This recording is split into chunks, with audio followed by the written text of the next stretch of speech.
28 saatlik yoldan geldi. Misafirimiz Pozitif Psikolojinin genç starı olarak tanımlıyorlar kendisini de. Dr.Aaron Jarden, Yeni Zelanda'nın bir şehri olan Auckland'da yaşıyor. Psikoloji ve felsefe alanlarında lisans eğitimlerini tamamladıktan sonra programlama ve klinik psikoloji alanlarında yüksek lisans ve doktora eğitimlerini, bunları takiben doktora sonrası eğitimini ileri yaştaki bireylerin eğitimleri üzerine tamamladı.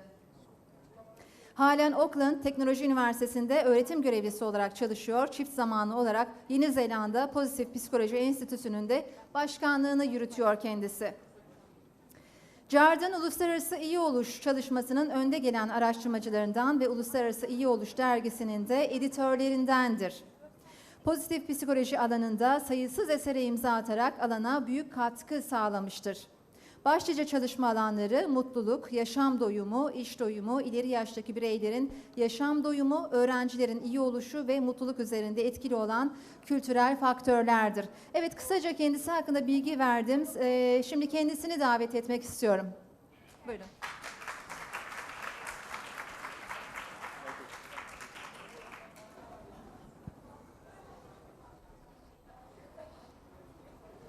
Welcome, everyone.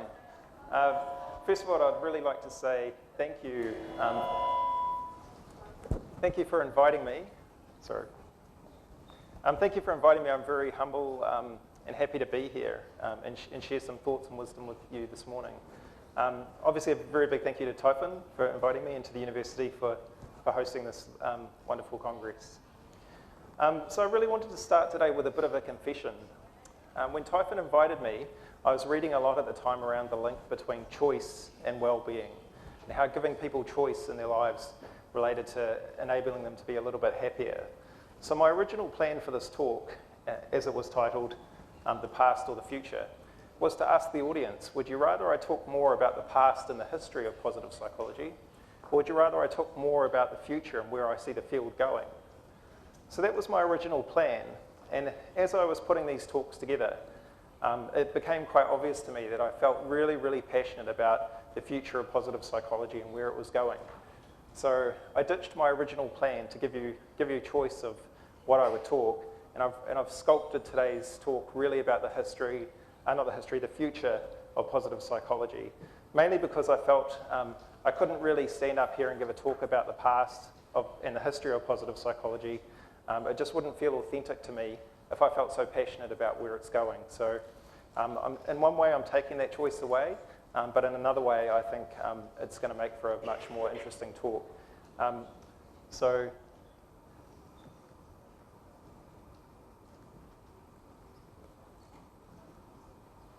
how do you progress these? There we go. Thanks. So today's talk is about the future of positive psychology. Nice choice. Can we call the lights up here? One thing that I'm really keen to do more research and understand better is how we can take some of the tools and techniques that positive psychology has to offer and make them more mobile, make them more applicable to people's lives. We need to find ways to help people integrate this knowledge into their life better. So I want to start with an example of this. This is an example, and I realise that's probably a little bit hard to read, so I'll read it out shortly. This is an example of a tool or a technique that you can integrate into your life that only takes about 30 seconds. So I want to start my talk by getting us all into a bit of a frame of reference, nice and relaxed way to consume what I'll go over.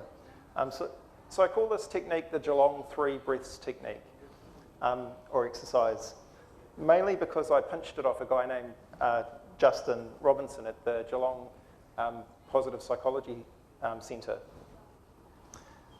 So for this exercise, I would like you all to have a go. Firstly, you take one deep breath in through your nose and fill your lungs with as much air as possible. And as you're doing so, notice anything in your physical body, any points of tension or pain. And as you breathe out through your mouth and you exhale, imagine that you're pushing all that tension away. So that's the first breath. The second breath you take in, same breath, breathe in through your nose and out through your lungs, and to fill your lungs. And now as you breathe out, I want you to think about what you're grateful for What are you grateful for in this moment right now? So not about the past, not about the future, just what's one thing you're grateful for right now. So as you're breathing out, mentally say to yourself, right now, I am grateful for, and then whatever it is. And then on your third breath, very much the same, big breath in, and as you're breathing out, I want you to think about your expectations, your mental frame of reference. I want you to change your intentional state to think about how you want to consume information during my talk. Do you want to be curious? Do you want to be open-minded? Whatever intentional state that you wish, I want you to say, my intention right now is to be whatever it is. So I invite you all now to have a go at this exercise, take 3 breaths, and see how it fits for you.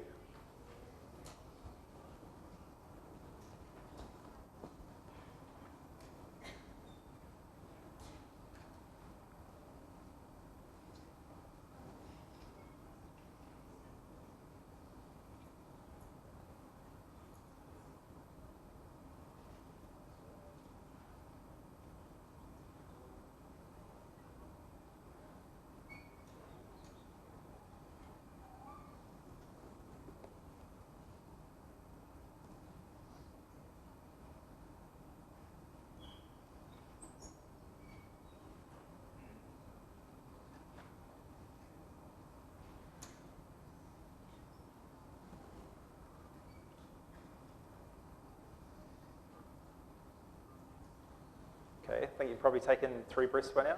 Anyway, that's just an example of how I think we can take some of the knowledge of positive psychology and make it more real world. So this is the agenda for the talk today. I'm going to spend about 10 minutes covering the challenges that we have at the present. So as a species, as humans, what are our big challenges? And that will then lead into thinking a little bit more about what the future holds for us.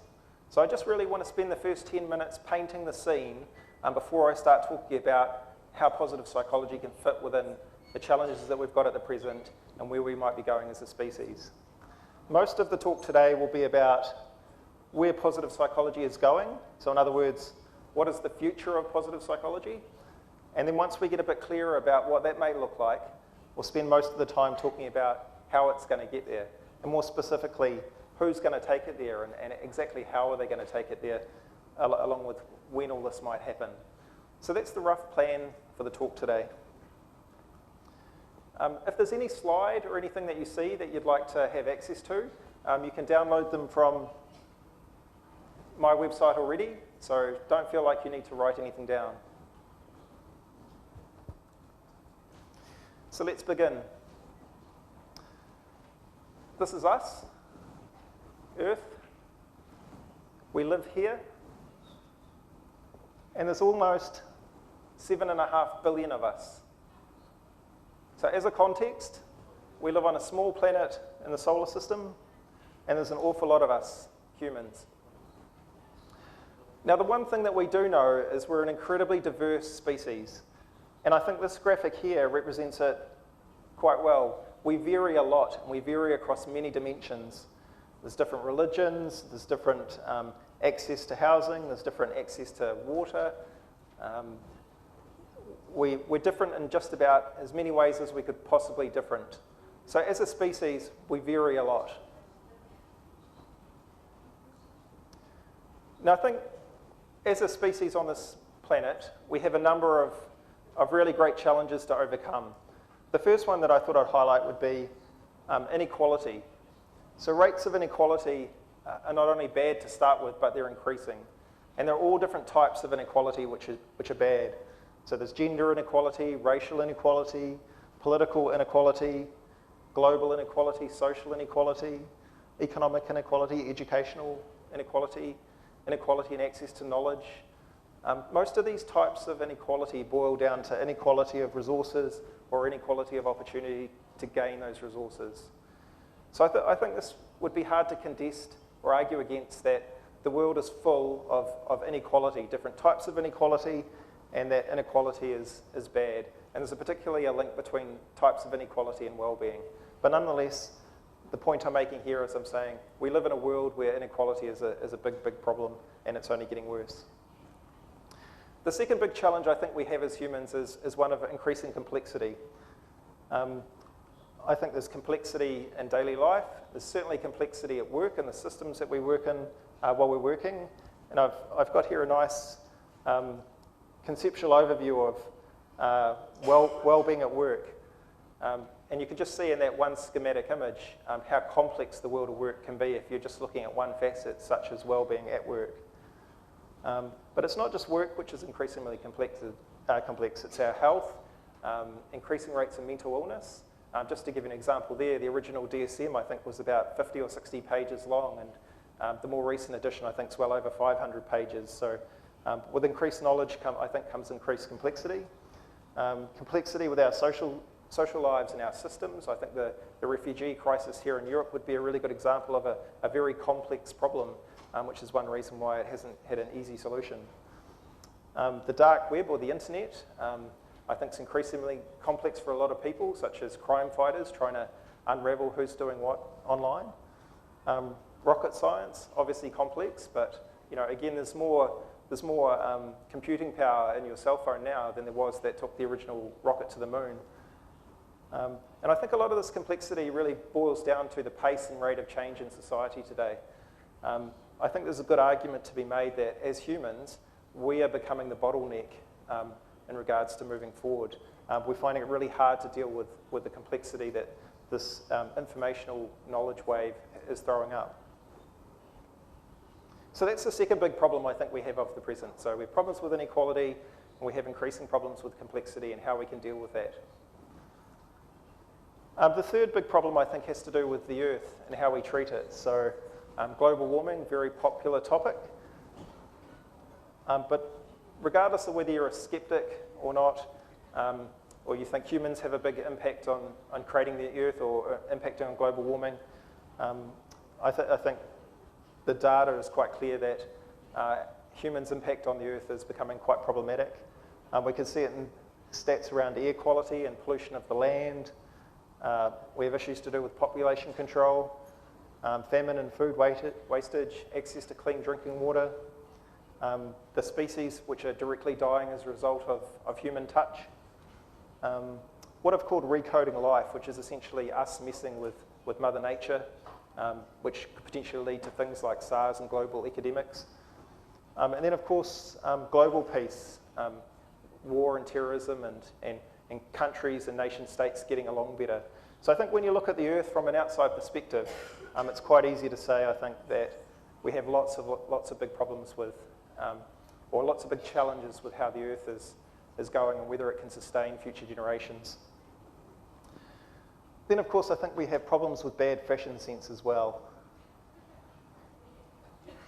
I thought I'd just throw that in there. So, to recap, we live in a world which has major issues to do with increasing inequality, increasing complexity, keeping the Earth healthy, international cooperation, messing with evolution might come back to hit us a bit, and of course bad fashion sense. Now, I bet you're thinking there, this isn't quite the talk that we expected, and surely Typhon didn't fly this guy halfway around the world to paint a picture of doom and gloom, and it's all bad. And that indeed is not the case. Because there is actually a lot of good stuff happening in our world as well, and I've just picked out some examples here. We see remarkable declines in global poverty, which is a great success. In our surveys, most people are happy, they're not dead miserable. A lot of people have access to communication devices and they're literate. Medical science is just improving leaps and bounds, and I think that's a really big win for us as a species. Population's growing rather than declining. Of course, if it was declining, that would be rather problematic. Less people are dying of starvation. And of course, season 6 of Game of Thrones is only a week away as well. So a lot to be good, to be happy and hopeful for. Yes, winter is coming. So now I think, so there's some good stuff happening and there's some bad stuff happening in the present. We have a lot of challenges. I'd just like you to turn to your neighbour now and think about what the future holds for us as a species. Just think 20, 30, up to 50, 60 years from now, what do you think the future holds for us as a species on Earth? So just have a conversation for about a minute or two to the person sitting next to you.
Okay, that will do. I think it's just good to get into that frame of reference and think about what the future could potentially hold.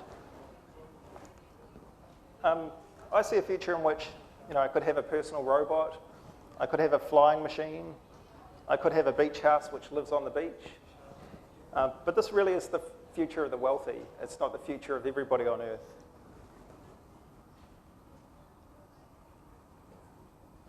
I think one thing that's undeniable, though, is that the future will come with access to new technologies, and these technologies will impact our lives in ways that we don't yet comprehend or understand. That's the one thing that's happened in the past, that's continually happened, and thus it's a good predictor of probably what's going to happen in the future. So these new technologies, I think, are going to lead to new ways of working. So we're going to work remotely, we're going to work multiple jobs, we're going to have increasing flexibility in working life. I think it'll also lead to new ways of transportation and getting around, such as driverless cars and space travel and things like this. I think it'll also lead to new ways of getting along, such as electronic voting and transparency of behaviour. So I think a lot of these technologies will bring a lot of power, some of it good and some of it not so good, but I think it's kind of unavoidable. So that kind of leads to the question about whether you're excited about that kind of future.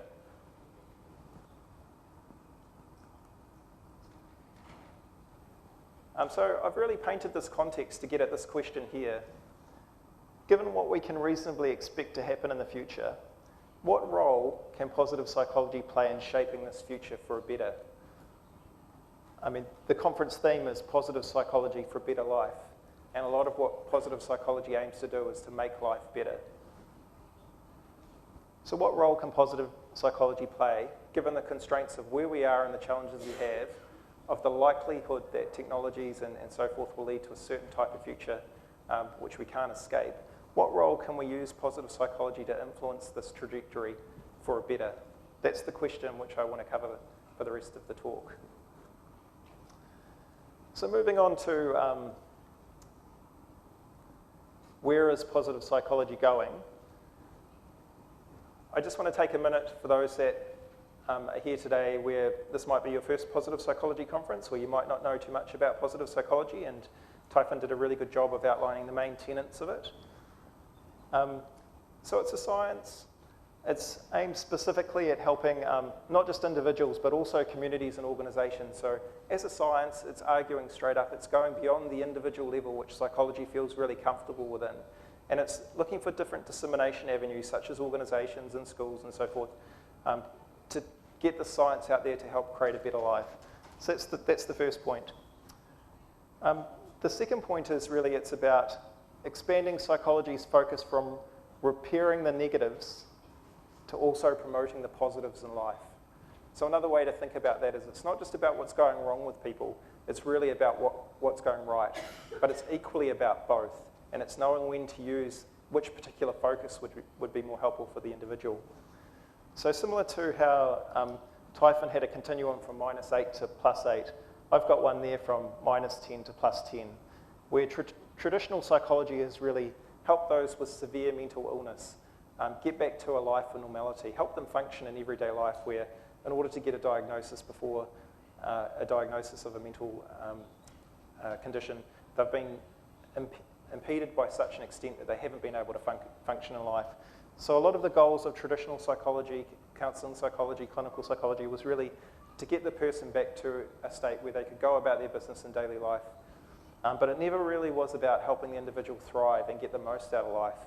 And that's the focus which positive psychology has brought along by sort of focusing more on the upper echelons of this 0 to +10 scale. But I'd sort of argue a little bit more than that now. I'd say that the focus of positive psychology is really going from -10 to +10. Some of the new studies which apply positive psychology techniques to the more severely mentally unwell are showing quite outstanding results, although I must sort of caveat that by saying they're only initial results and it's an early science and it needs replication. But if these studies hold true, they show things like applying positive psychology approaches compared to clinical psychology approaches are roughly equally efficacious. So you get roughly the same result. However, applying the positive psychology approaches has more benefits than applying the clinical psychology approaches. So the patients or the clients like it better, it's cheaper to do, the results over the longer term last longer. So there's some reasons to think in some cases, so I'm not talking about severe mental illness such as bipolar or schizophrenia, where in fact drugs are the answer. I'm talking about some of the severe mental illnesses. There's actually a role to play for positive psychology there as well, and that's where some of the more recent research studies are focusing. So when I see the spectrum of positive psychology, I see it as Typhon was saying, it's for everyone. So Typhon also had a list of the topics that we study, and I've just put a few up there. It's diverse as happiness and optimism and hope and flow and strengths and meaning, subjective well-being, growth, a very long list of topics that this new science is studying. One particular subfield of positive psychology I do a bit of research in is this area called positive psychology interventions, which are essentially empirically validated tools and techniques to increase well-being or strategies to improve well-being. And the research on these is again, it's quite hopeful. It's showing that applying these techniques in schools helps with academic outcomes, helps with behavioural disorders. In organisations, it helps employees to become more engaged at work, and there's a strong link between employee wellbeing leading then to engagement and then to productivity and business success. And in communities to improve health, so another strong link between physical health and psychological wellbeing, which I'll talk a little bit more about shortly. But nonetheless, this is a bit of a scope of the area still. So now I'd like you to turn to the person on the other side of you and have a conversation about what do you think is optimal human functioning? If you had to define it to a teenager, what would you say is optimal human functioning? Just have a conversation for about 1 minute.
Okay, that's, on the face of it, it seems like a very easy question to pose and to answer.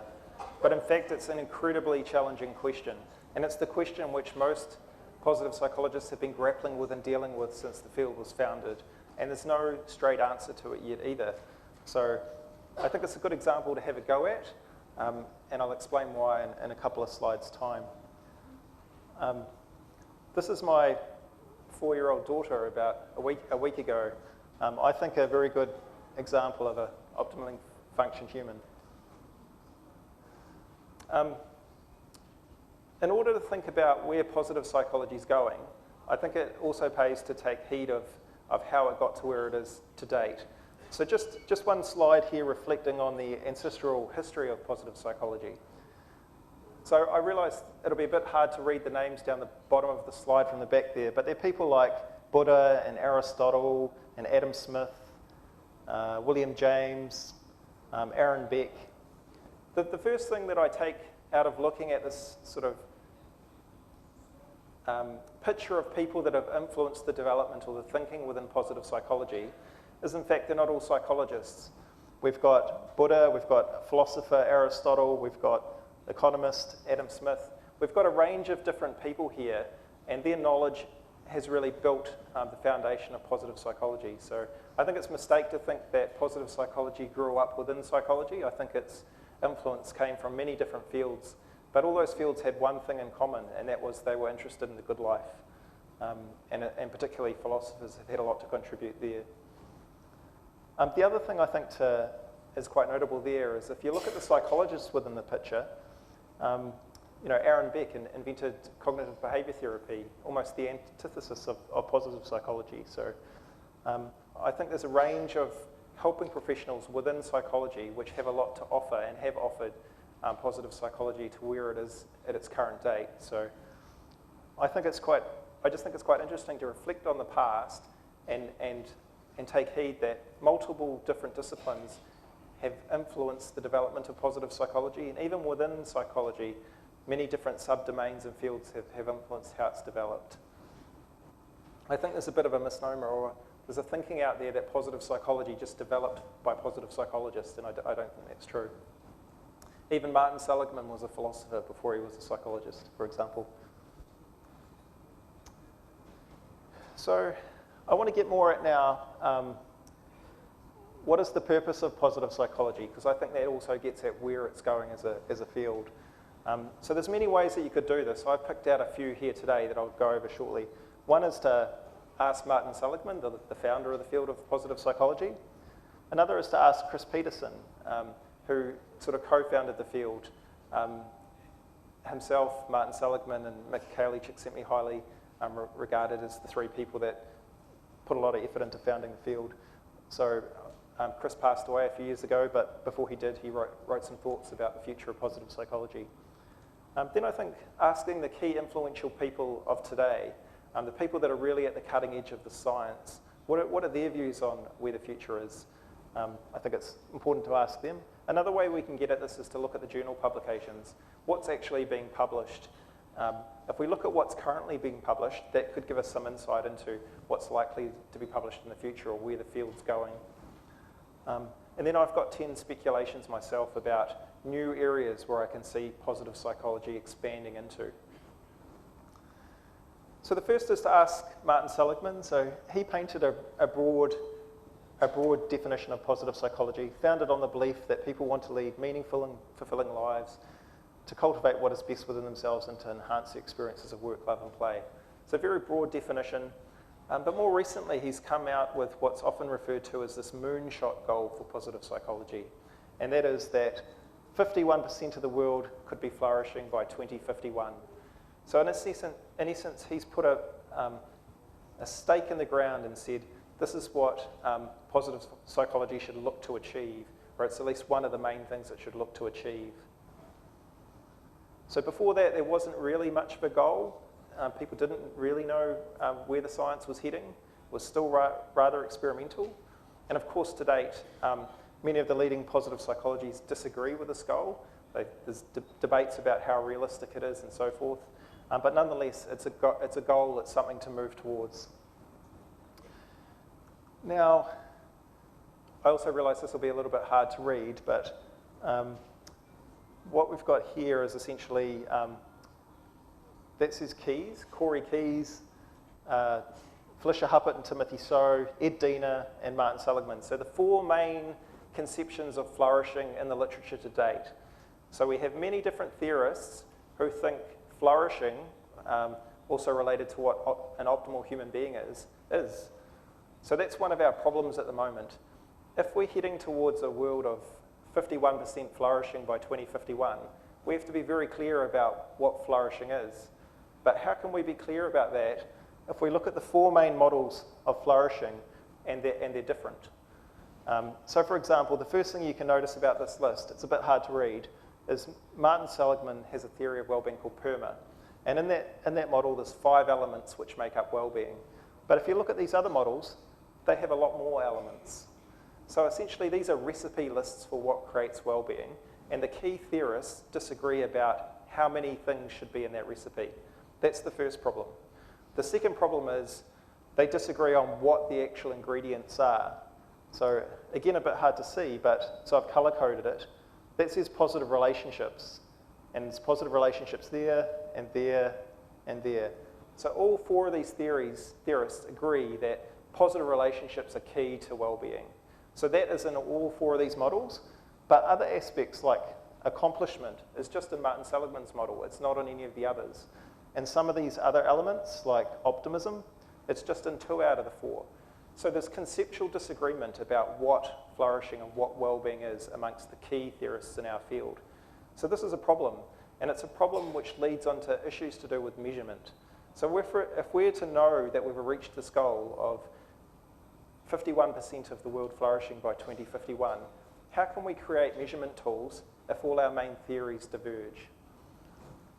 Now, part of the good news here, so it's not all bad news, part of the good news here is when we empirically tease these definitions and conceptual models out, they actually overlap quite a lot, about 80% from the research that we've done. So the good news is, although they may seem dissimilar, the data says that actually they're pretty close. There's quite a lot of overlap.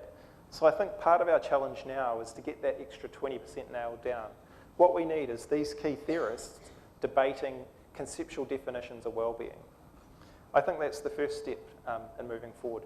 The second step is to really realise that all the definitions we have of happiness and well-being in positive psychology to date are derived and driven by the academics in the field.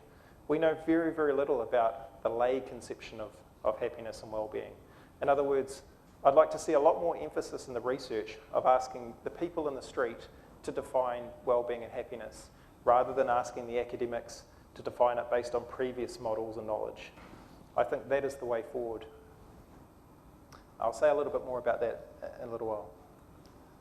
So yes. But nonetheless, where's positive psychology going? Hopefully it's going towards a world where at least more than half the world is flourishing or has high well-being. So that's one answer to the question.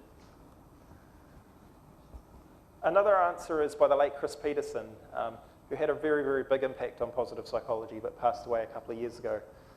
So in his textbook, The Primer in Positive Psychology, which is probably the most used undergraduate textbook in positive psychology, it's very well read. It's 10 years old now.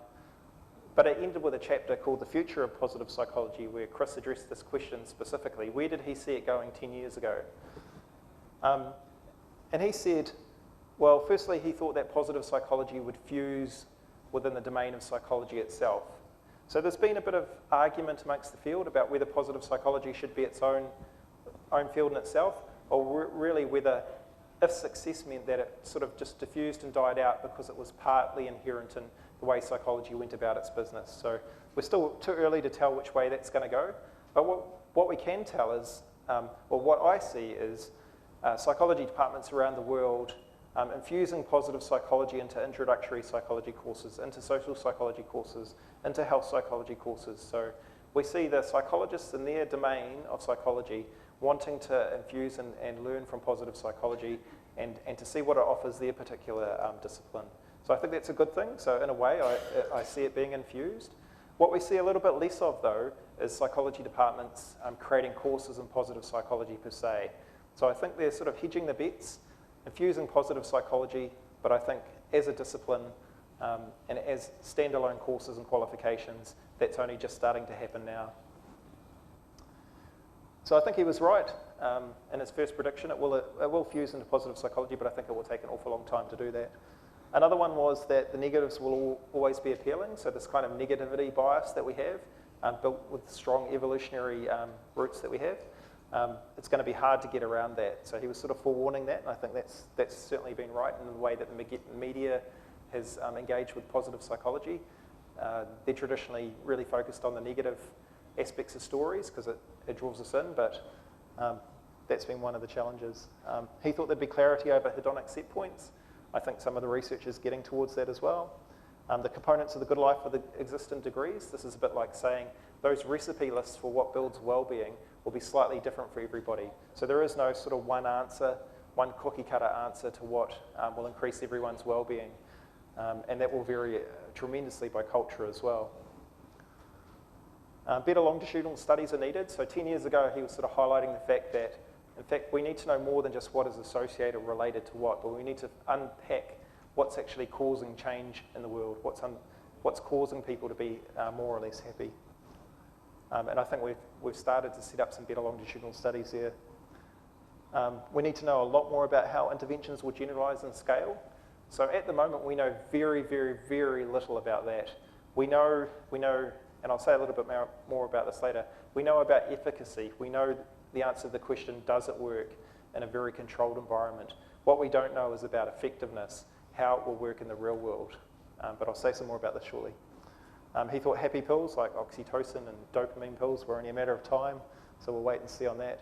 And that social settings that will enable the good life will be a focus. So only right now, only very recently, do we start to see a greater emphasis on not the thinking skills of the individual creating well-being, but how can you create well-being by putting somebody in a better environment? So we're looking at things like the influence of nature, the influence of colours, the influence of temperature, all sorts of systems levels influence and how that sort of impacts on well-being as well. So I think he was right because we're only starting to do that now.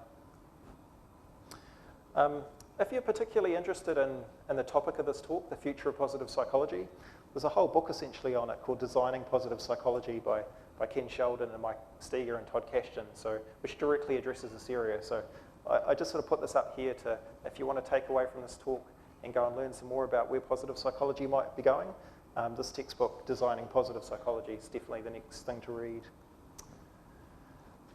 Now, the next avenue is really to ask who I view as the leading positive psychologists, what's their view on where positive psychology is going?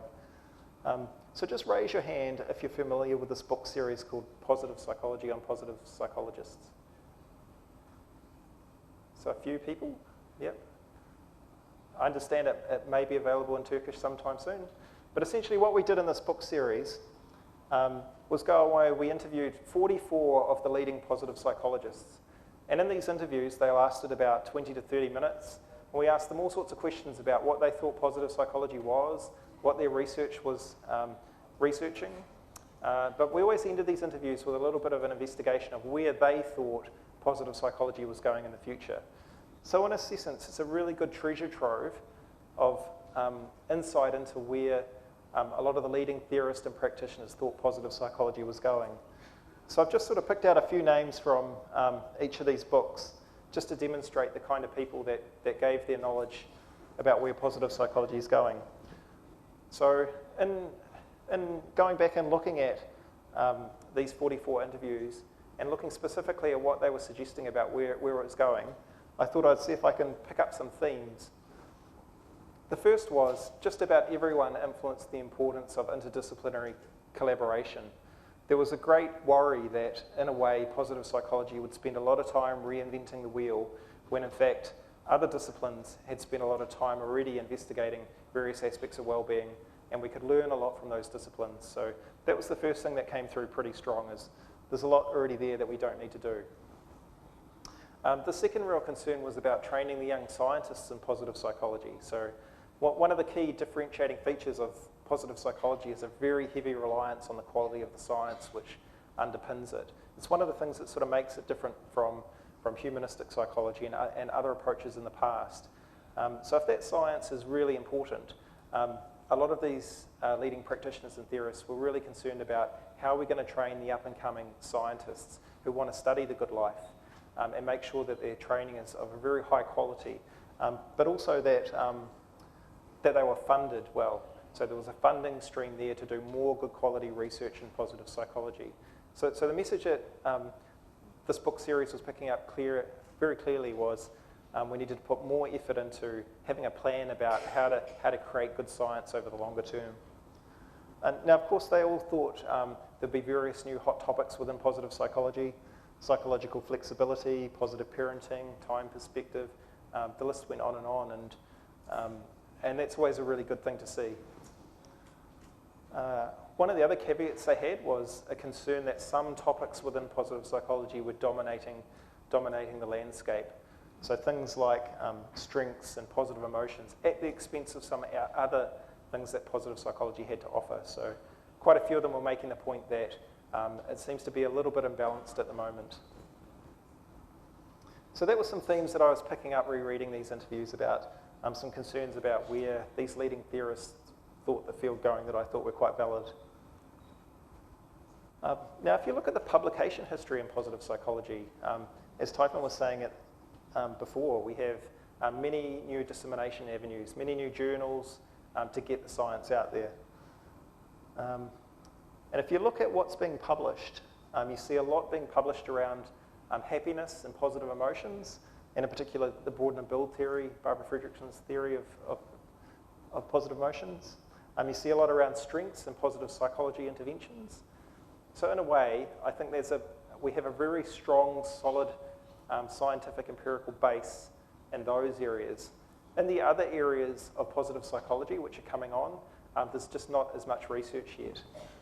But the one thing that they all sort of concluded was that more research is needed, and that's pretty standard to conclude that anyway.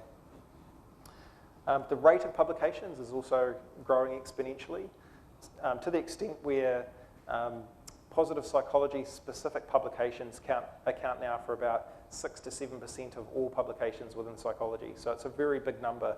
It's the kind of size now that positive psychology can claim not to be a fad, but to be a discipline within itself, given just the sheer extent of publications happening, not just within positive psychology journals, but within some of the more peripheral journals in psychology as well. So a lot of research is being published in positive psychology, a lot on positive emotions, a lot on strengths, and a lot in particular on positive psychology interventions. So now I just want to take some time and speculate about where I see the field going over the shorter term. What are the new kind of hot areas and topics which I think will influence this field as it grows? But before I do that, I just want to sort of note there are some areas which aren't so new and are doing very well already. So positive neuroscience, a lot of funding's gone into that. Positive education, it's just taking off internationally, particularly in Australia. Positive health, the military and wellbeing, positive organisations, another really big one with a lot of research coming out. National accounts of wellbeing, or measuring wellbeing, a bit like the UN globe. There's a lot of effort into going into countries thinking about how they want to measure wellbeing of their citizens. So, and there's some real fine detail kind of aspects to that really make a difference, like whether you ask about happiness, or whether you ask about positive emotions, or whether you ask about life satisfaction, makes a really big difference to the answers that come out of these studies. One's an emotion, one's a cognitive judgment. So you see, depending on the exact wording that's used in these questionnaires, some of the Latin countries show the strongest positive emotions. A lot of the Scandinavian countries come out on top when you ask about cognitive judgments of their life, around life satisfaction. So there's a lot of differences and nuances in how countries are going about measuring well-being within their particular culture. And of course, culture and well-being is a big area within itself. We had some really challenging questions about that already. And another one would be, from a Western perspective, it's very hard for me to wrap my head around the fact that some cultures and countries fear being happy. It's just very hard for me to believe. But that's what the data suggest. Now I want to cover 10 areas where I think positive psychology will go and have a bit more of an influence. So discomfort, laziness, play, sex, slowness, nature, well-being, technology, the most disadvantaged, physical health, and positive parenting. So we'll step through these in a minute. But I just sort of want to highlight that there's a whole lot of other areas that, if I hadn't limited it to 10, where I see positive psychology going, such as where we put our intentional resources, how the media will influence well-being, urban design, positive therapy, sport, leisure centres. There's a really long list of other areas where I think positive psychology will grow that I'm not going to touch on right now. So the first one is discomfort, and discomfort being a pathway to well-being. So again, just raise your hand if you've seen Robert Biswas-Steener's TED Talk on this idea of comfort addiction. Have? No. Just a couple of people. So if you just think for a minute, what would you say is the best day of your life so far? Just think about that.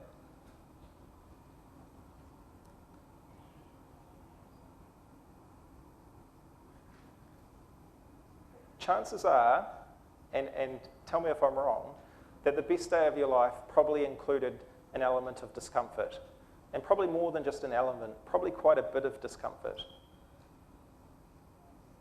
Would I be right? No? Maybe?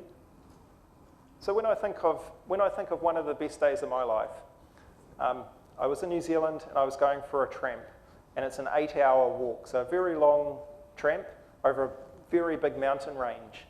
Now, when I started this tramp, I twisted my knee and I'd forgot my lunch, and then a storm came in.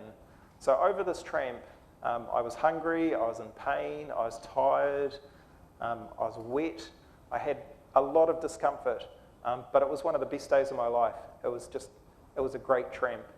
And in a similar kind of way, I think if you think of the best days of your life, discomfort will probably play some sort of role. So I think one of the dangers of positive psychology, or the message that it's quite often interpreted to portray, is that we should just be happy and we should just be positive and so forth. But I think discomfort is one pathway to well-being which is yet unrealised. So I think as technology evolves, it's quite easy to become addicted to comfort. But I think that will be a detriment to well-being. I think we need to learn how to utilise and embrace discomfort, and in particular our negative emotions. So rather than swapping them out or trying to quell them away, they actually provide a lot of functional use to us. So skills around being able to manage our emotions better are definitely a way forward. The next is this idea of strategic laziness, or that you can't be good at everything or use your strengths all the time. So this is a picture of my boss, the professor I work under, and he's talking to 1,000 kids at a school, and he's encouraging them to be more lazy, to use their strengths in the right context at the right time, and sort of making the point that you can't be good at everything and you can't put 100% into every effort into everything, otherwise it's going to really impact your vitality and your energy levels. So I think there's something in this. I'm not too sure what myself yet, but I'm just sort of highlighting as an area that I think needs some more investigation. And you can obviously imagine how fast he was ushered off the stage by the teachers after he was encouraging these kids to be lazy. Another area that I think is really under-realised in positive psychology to date is this area of play.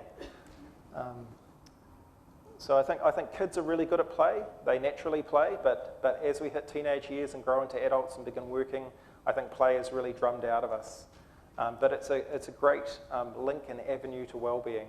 So I think positive psychology could contribute a lot to answering or figuring out how we can play better in our everyday life and at work. So when I go into big organisations and we do work around work well-being, the first question I usually ask is, this is to all the employees, what does a good day at work look like for you? And I just get silence back. It's a question that they can't even comprehend, that they haven't really thought about what a good day at work is like. But once we set up some activities around playing, the culture of the workplace really changes. So I think this is an area where we haven't got much research yet, but I'd really like to see a lot more. And I think as positive psychologists, we're naturally playful anyway. So this is an example of David Cooperrider. So he's very famous for being one of the people behind Appreciative Inquiry. And he's giving a talk here with a slide with a picture of Todd Kashdan, which is the same slide that I had on one of my earlier slides. So why do we all put pictures of Todd Kashdan in our presentations? I'm not really sure. It's quite a playful thing to do, though. Speaking of which, this slide has nothing to do with my presentation at all. But I think it's quite playful. Another area as yet untouched by positive psychologists is sex. But I think as positive psychologists, we really can't ignore the link between sex and well-being for too much longer.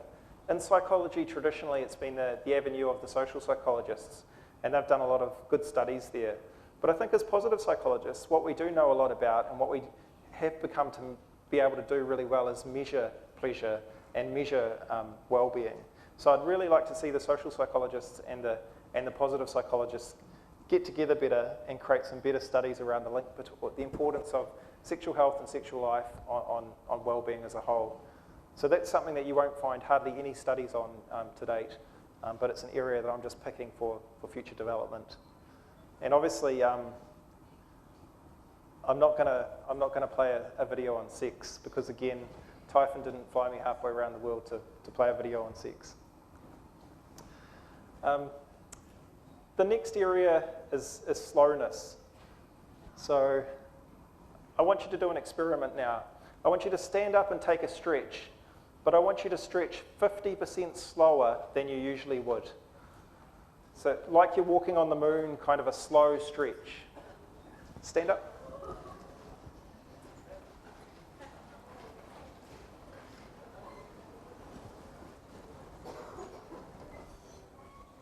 To have 30 is okay? Yeah. We have 20 minutes. Yeah.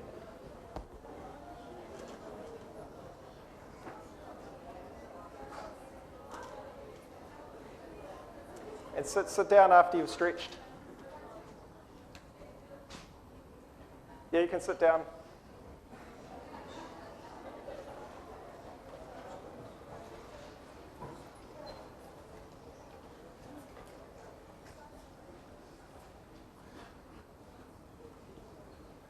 So I don't know how that felt to you, but in the kind of studies where we ask people to slow down and do activities a lot slower, it increases their well-being.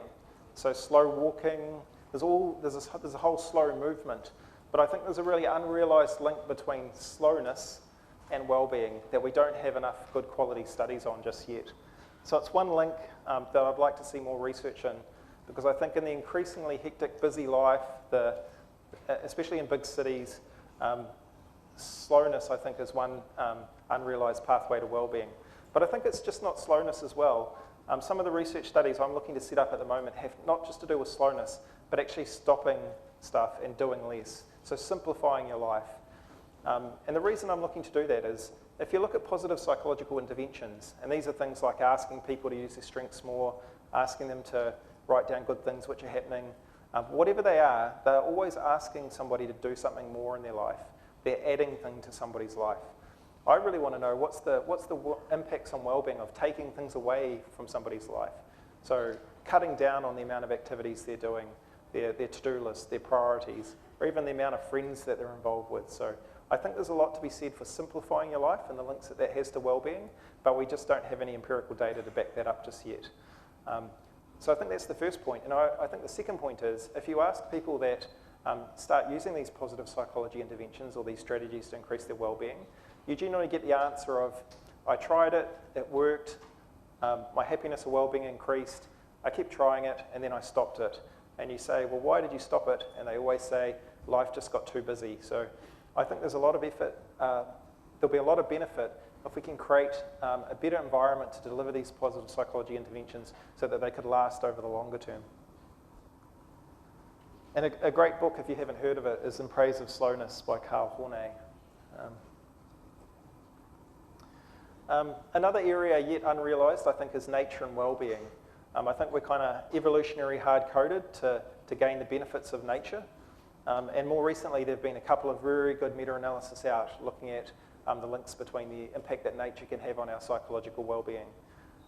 So again, it's not a topic which is touched on very well in any of the positive psychology textbooks, and it's certainly not an intervention which is encouraged, but the well-being benefits of getting out into nature are huge, and in regards to physical activity as well, so there's kind of a dual benefit there.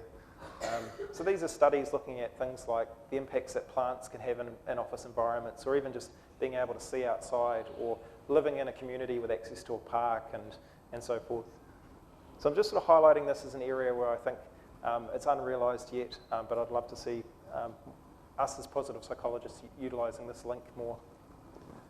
Another one's wellbeing technology. So as I was saying at the start, I think we just can't get away from these new technologies which are going to impact on us. So a bit like this guy sitting in the chair here, where he's about to have his wellbeing enhancement turned on, that is likely to be the future.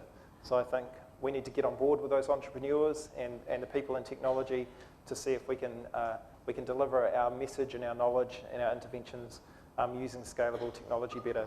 So this is definitely an area I think is kind of a sure bet, but there's just still not a lot yet in this area. I think the most disadvantage also is another area. So if you think of that -8 to +10 scale, and if you think of that across the globe, if we were to create a globe of 51% flourishing by 2051, really it's targeting those people in those red countries in Africa. There's a lot more potential to improve their well-being. Now, it may not be a psychological answer. I'm not sort of advocating that we need to go out and teach them to use their strengths or to become more grateful. It may be addressing inequality. So it may be the positive psychologists getting at the public policy table and arguing at the UN and so forth. That may be the way to increase global well-being. So it may not be an answer that's for us or easily to consume, but that may just be the way that we need to go about doing it. The body, food, and well-being. So if you look at every main positive psychology textbook, there's very, very little on the links between physical health and psychological well-being. And in fact, there's only one positive psychology textbook on this topic to date by Kate Heffron. Now, this is a problem because of all of the areas in positive psychology to date, this is the most unrealised area, and it's the area where positive psychology could potentially gain the biggest benefit. So in our lab, the research studies we do large-scale research on sort of 10,000 plus people where we follow them over time and we ask them hundreds of questions about their physical health and their psychological well-being in order to tease out how important physical health is for psychological well-being. And we find time after time that people that are eating well, they're sleeping well, and they're moving a lot have above average psychological well-being. They're generally happy folk. But always the converse. People that aren't eating a good diet, they aren't getting enough sleep, and they're sedentary or they're not moving enough, they always have way below average physical well-being. And it's the extent of this data which is sort of leading me to believe that physical health is in fact a foundation or a bedrock for psychological well-being. Very hard to improve somebody's psychological well-being if they have poor physical health to start with. In a way, you may be better targeting their physical health before you start targeting their psychological well-being. So again, I have no evidence to be able to substantiate this claim right now, but I'd be very skeptical about trying to make somebody more grateful or optimistic if they were not, if they were eating poorly, not sleeping, and very inactive as well. So I think this is a whole area of complexity we haven't really grappled with just yet, but I'd really like to see us move towards that. And the last one is really positive parenting. So everyone has a different view on what parenting is and involves. I sort of take the view that I'd love my child to be free range, have a lot of risk. I like to encourage failure. So I take a slightly different view of parenting, I suppose. And a wise man once told me that the basis of parenting was really just to love them, keep them safe, and teach them stuff.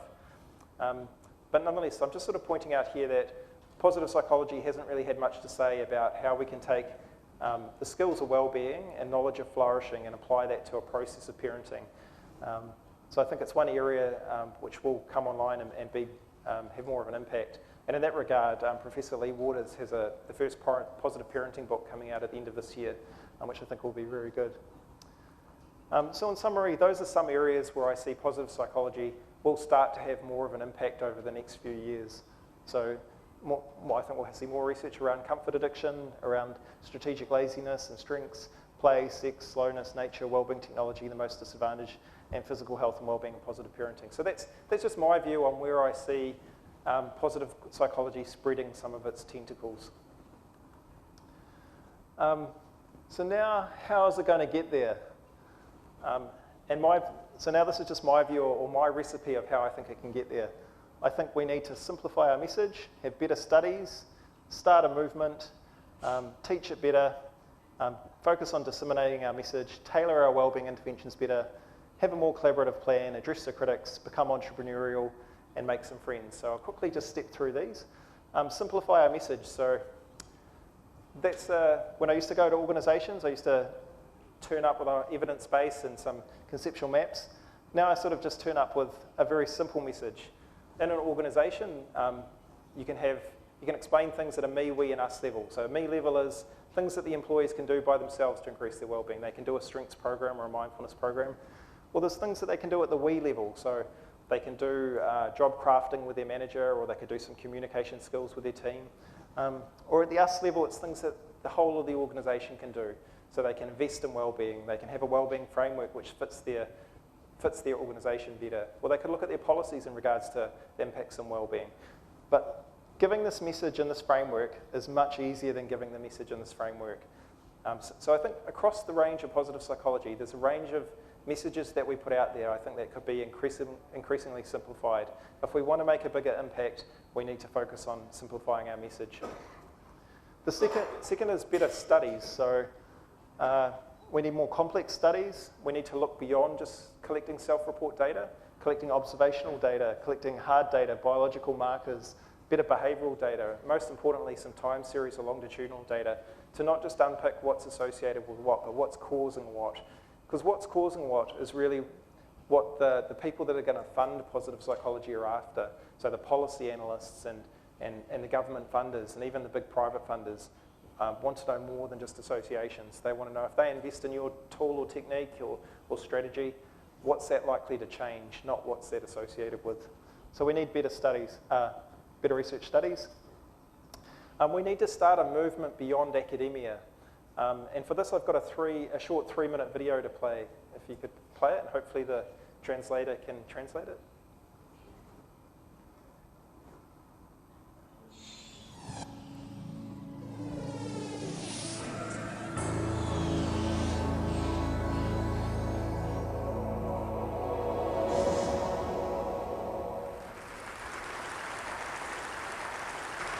So ladies and gentlemen, at TED we talk a lot about leadership and how to make a movement. So let's watch a movement happen, start to finish, in under 3 minutes and dissect some lessons from it. First, of course you know, a leader needs the guts to stand out and be ridiculed. But what he's doing is so easy to follow. So here's his first follower with a crucial role. He's going to show everyone else how to follow. Now notice that the leader embraces him as an equal. So now it's not about the leader anymore, it's about them, plural. Now there he is calling to his friends. Now if you notice that the first follower is actually an underestimated form of leadership in itself. It takes guts to stand out like that. The first follower is what transforms a lone nut into a leader.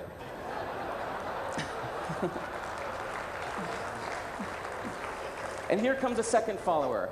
Now it's not a lone nut, it's not 2 nuts, 3 is a crowd, and a crowd is news. So a movement must be public. It's important to show not just the leader, but the followers, because you find that new followers emulate the followers, not the leader. Now here come 2 more people, and immediately after, 3 more people. Now we've got momentum. This is the tipping point. Now we've got a movement. So notice that as more people join in, it's less risky. So those that were sitting on the fence before now have no reason not to. They won't stand out, they won't be ridiculed, but they will be part of the in crowd if they hurry. So over the next minute, you'll see all of the those that prefer to stick with the crowd, because eventually they would be ridiculed for not joining in. And that's how you make a movement.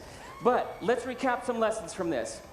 So first, if you are the type, like the shirtless dancing guy, that is standing alone. Remember the importance of nurturing your first few followers as equals.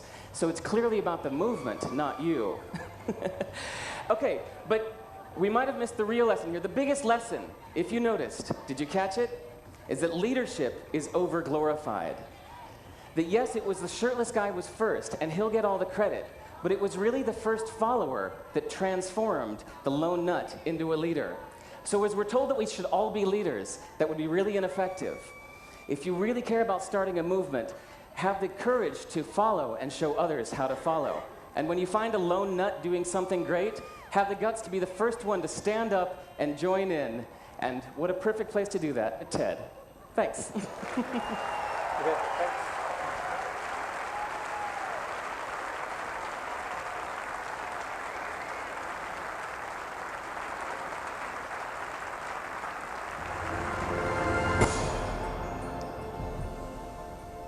Thank you.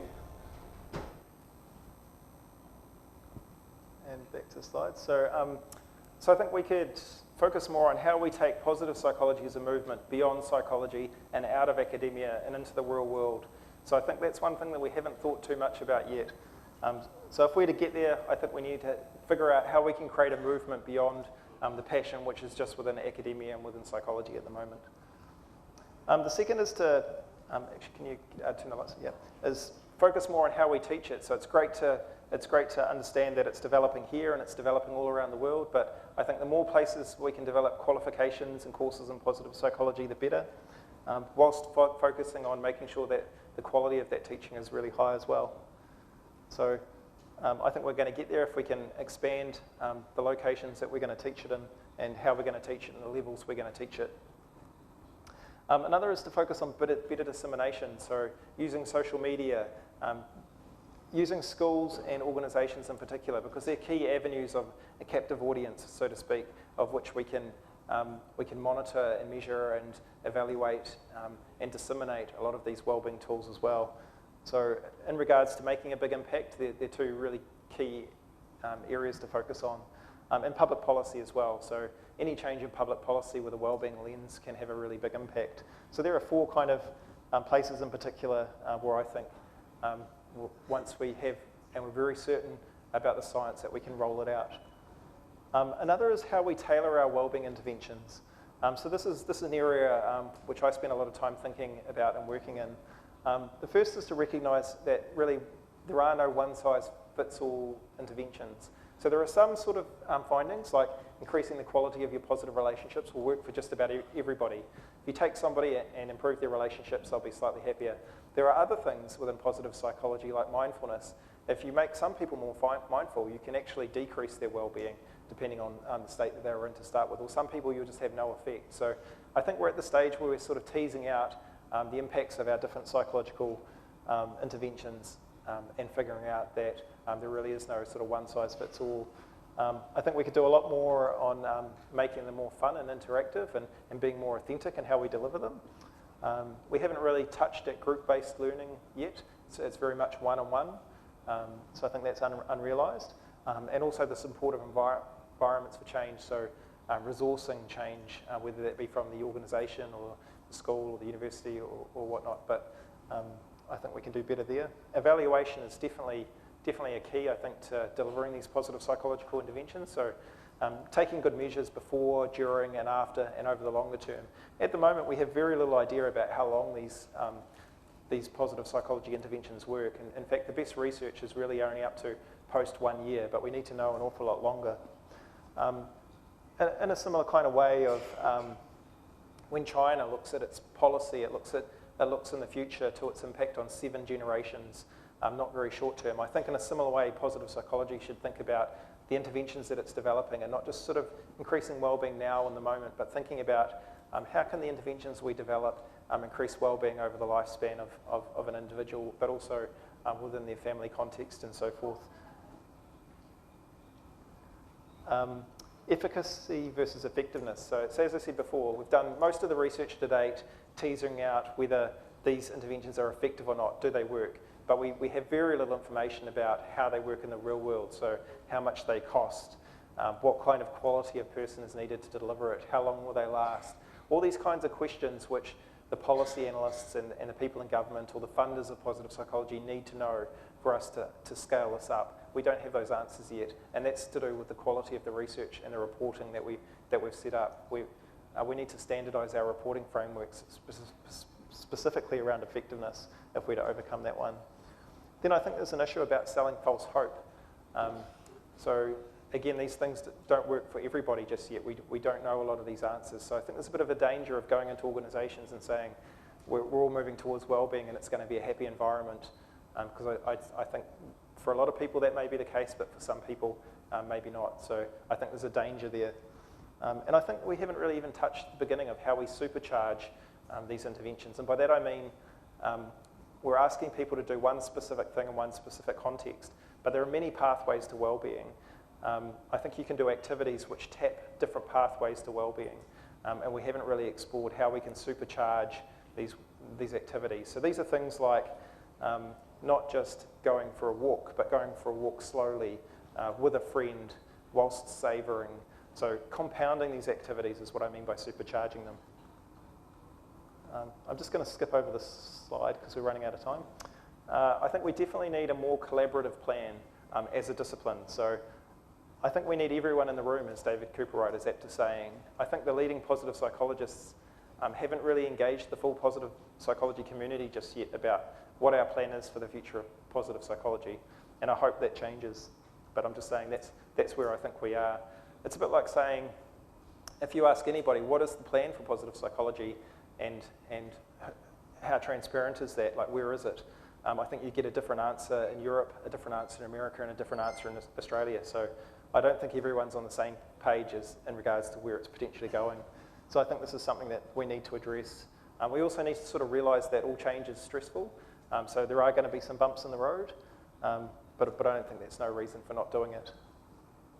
At the moment, I sort of see it as it's the beginning of science. We've thrown everything up in the air, and at the moment, everything's in the air and it's about to come down, but we just don't know where it's going to land or how it's going to cluster and who's going to get hurt or, if anything's going to land on you. So I think we're just at the right point where we need a better plan. I think we could do more to address the critics, regardless of their bad fashion sense. I think some of the criticisms of positive psychology are quite valid, and I think as a discipline we haven't done enough to address the more valid ones. I think there's some very bad criticisms as well, and I'm not sort of advocating that we give the critics a stage to reinforce a lot of their bad behaviour. All I'm saying is as we go on, we need to do a better job of addressing the critics. And I definitely think we need to become more entrepreneurial and embrace technology. I've got two examples here of projects which I think are very good. NOBA project by Ed Diener, so that's free positive psychology resources through textbooks, and Happify by Acacia Parks, which is gamifying a lot of these positive psychology interventions. So these are two kind of shining lights of how we take this knowledge and we make a bigger impact on the world through using technology. And of course the last one is really to make some more friends. So particularly with the helping professionals, so clinical psychologists, counselling psychologists, nurses, anyone who works one-on-one, I think a lot of, but like what that quote there shows, a lot of what we've learnt in positive psychology is very, very similar to what the helping professionals know already. It's just we're using a slightly different language. So I think if we make better friends with them, that can only be good, and the coaching psychologists and the social psychologists in particular. So I think we need to look across the discipline of psychology and start making collaborations rather than carving out areas. And of course philosophers, sociologists and economists as well. So my answer to how is positive psychology going to get there is we need to simplify our message, make better studies, start a movement beyond academia, teach it to more people, focus on better dissemination, tailor our wellbeing interventions better, have a more collaborative plan, address the critics and become entrepreneurial and make some friends. This is my kind of answer to how we really supercharge the trajectory of positive psychology. But a lot of this really comes down to we need to focus more on what success looks like for positive psychology. We really haven't had those conversations or debates just yet, or at least I haven't been involved in them. But I think if we focus more on what success looks like, then the means of how we get there will become more and more evident. So I'd love to see us talk about this particular topic more. So raise your hand if you've heard of peak end theory. Anybody? No? So this is a theory about how you remember experiences. And it basically states that of any event, you'll remember the peak, or the most emotionally charged aspect, and how it ends. So we're up to here now, the last couple of slides. So it's very important that I bring it home strong, because you'll probably remember this part more than anything else. So some general tips about well-being. I think the good life is best construed as a matrix that includes happiness, occasional sadness, a sense of purpose and playfulness, being really flexible, and then having a lot of autonomy, mastery, and good social connections. That to me is a recipe for a good life. But again, everyone's recipe will be different. I think it's not just about learning to be more positive, it's about using the science and the insight from that to create more flexible thinking. And that, along with effort, I think leads to better health behaviours and happiness and well-being. There's a lot of things that we know are related to well-being that have very little impact at all, and some things that we know have a much greater impact. So you're better off focusing on the ones that have a greater impact. And this is my kind of one-slide summary of the research literature. So if you're sitting there thinking, how can I improve my life? What would the research say? This is a bit of a summary of it. If you invest your time in effort and family connections, that's going to be good. We're social creatures enmeshed in a community of friends, so develop deep, meaningful friendships. Know your personal values and live by them. Similarly, know your purpose and what drives you. I think the rector was talking about values at the beginning, and he's dead right. Values in psychology has been put in the too hard basket, but I think it's a ripe area for positive psychology. Just knowing what's important to you and starting to live your life by it has a big, big impact on well-being. Know your strengths and find ways to exercise them every day. Develop an optimistic thinking style. Invest your money in experiences. Be in work or study that you enjoy and be grateful. Savour the now regularly, slow down, be curious. I think curiosity is a very underrated character strength. And look after your health. So if you're sitting there thinking about how can I have a slightly better day at work, or bounce around life a little bit happier, some of these you'll already be doing well in, but some of the others, a little bit more effort there may pay some big dividends. And of course, good fashion sense. Must have good fashion sense. That's me dressed up in a suit, so I can actually dress in a suit when I have to. Now about positive psychology, what's the take-home message there? I think we've gone from good to not good enough to maybe not bad, but I still think we've got a long way to go to be awesome as a discipline. There are many new areas of positive psychology which will come into the fold, and they're going to be exciting. But if we're going to build a better future for the world and for our species, and we've got to think about what role positive psychology can play in that.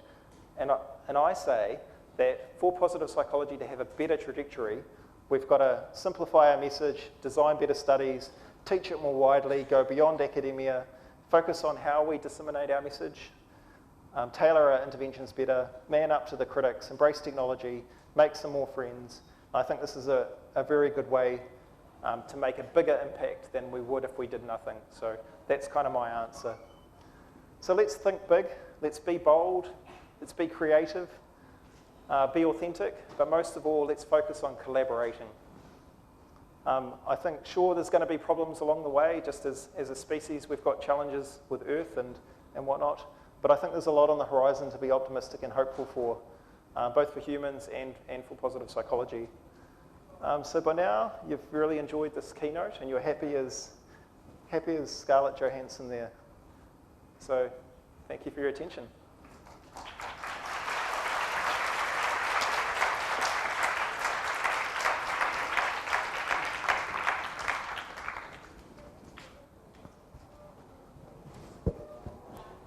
Sayın Jarden'a teşekkür ediyoruz.